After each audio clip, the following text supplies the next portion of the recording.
So I realized I have never done a journal cover all the years I've been posting, probably because it's usually like a messy process. It doesn't always go perfectly, but I'm gonna attempt it this time for you guys.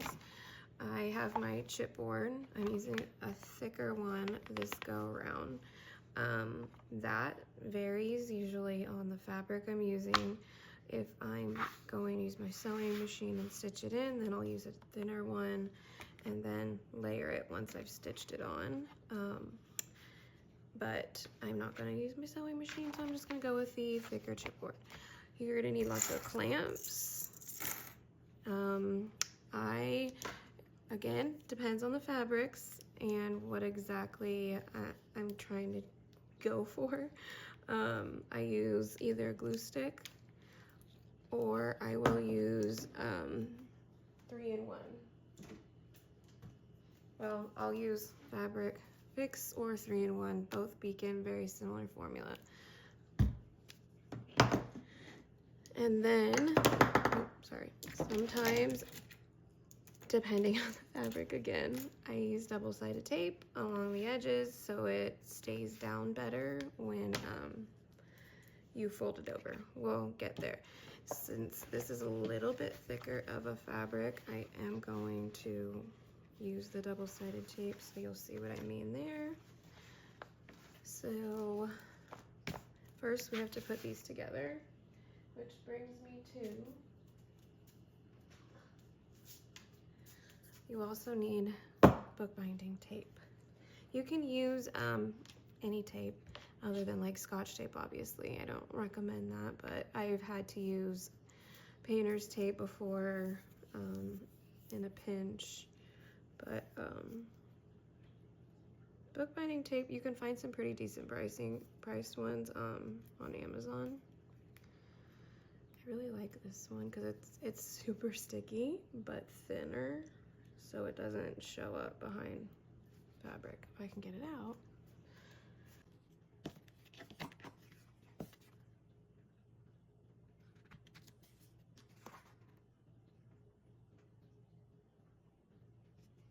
Plus I like this tape because it has the little lines and it makes it easier to put that perfect little gap in the middle and line it up.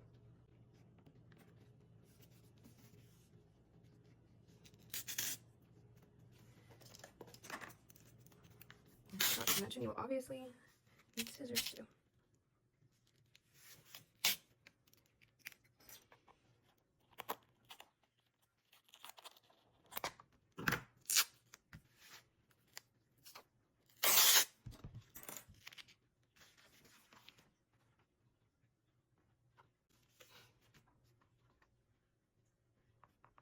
The only other thing I really did off screen too was cut my chipboard.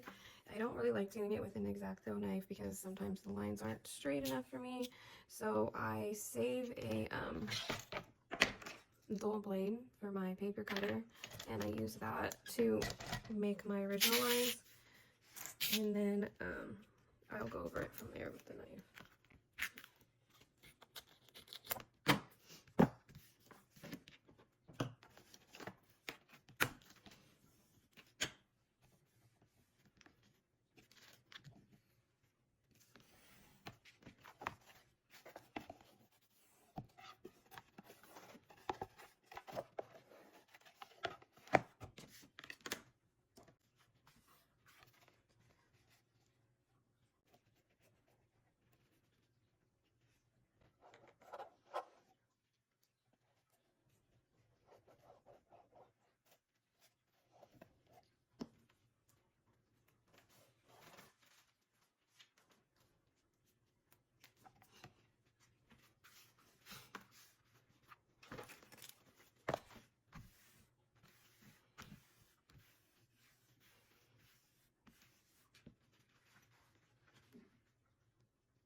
I found with the glue stick too, because I used to use a Mod Podge and all that, but I found with the glue stick, it gives like a smoother finish, and you can't see any like lines through the fabric as easily. Yes, you go through a lot more of the glue, but it's worth it.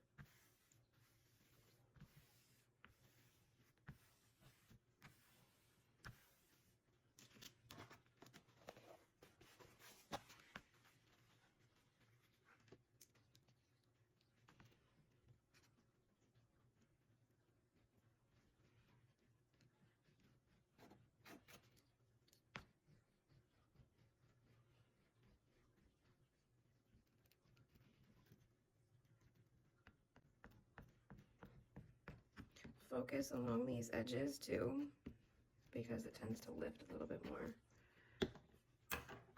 with the fabric around there.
I also don't like to leave my clamps for too long because sometimes they make like a permanent mark in your fabric, so be careful with that.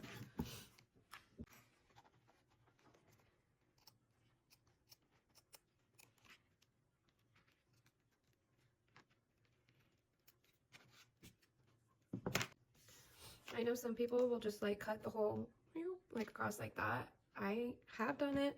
I don't like doing it though because there's times where you'll accidentally go too far and then you have some of that peeking through of your chipboard, and it'll drive me nuts. So I just do it a little bit slower like this.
Then where the fabric overlaps, I'm going to put just a little bit of fabric tack in there. I'll do that after this.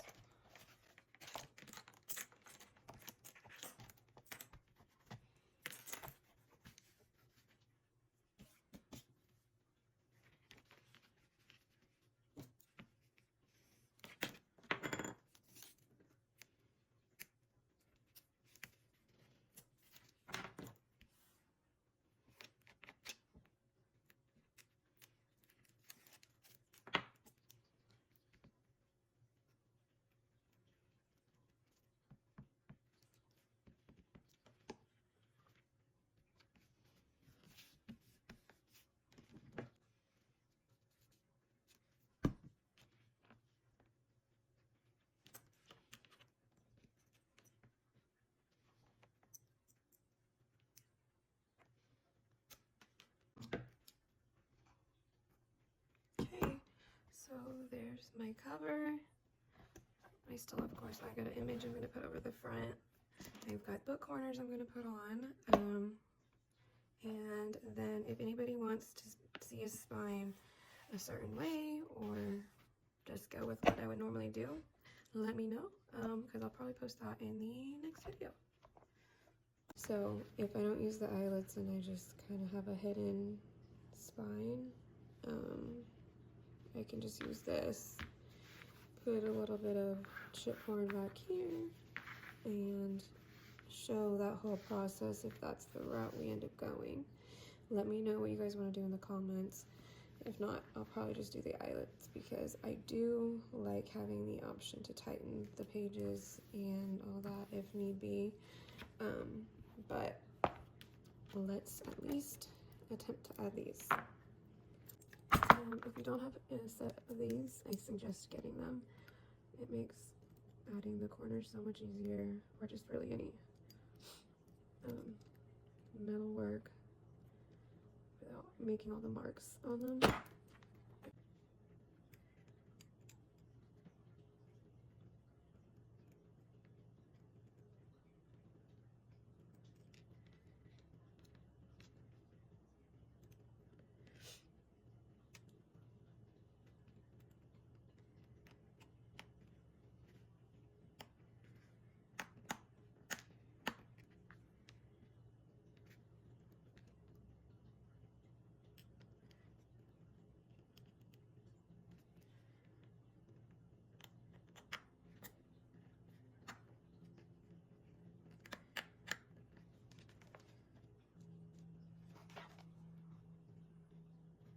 Tight. Okay, there is how the cover is made and the book corners added. If you have any questions, as always, just leave it in a comment or send me a message and I got you covered.